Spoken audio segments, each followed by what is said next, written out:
बिस्मिल्लाहिर्रहमानिर्रहीम। अस्सलाम वालेकुम वरहमतुल्लाहि वबरकातुहू।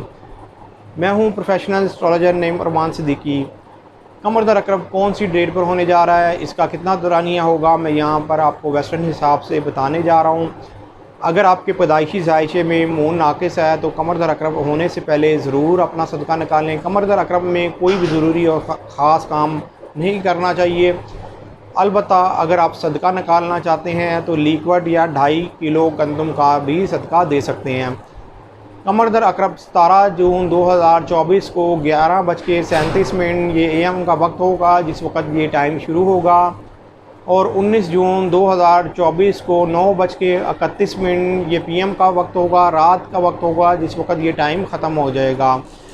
इस टाइम को नोट रख लें। इस टाइम के अंदर कोई भी ज़रूरी और ख़ास काम मत कीजिएगा। उम्मीद ये करता हूँ मेरी ये वीडियो आप लोगों को बहुत पसंद आई होगी। मेरी इस वीडियो को शेयर, लाइक, कमेंट और मेरे चैनल को सब्सक्राइब करना ना भूलिएगा। अल्लाह हाफिज़।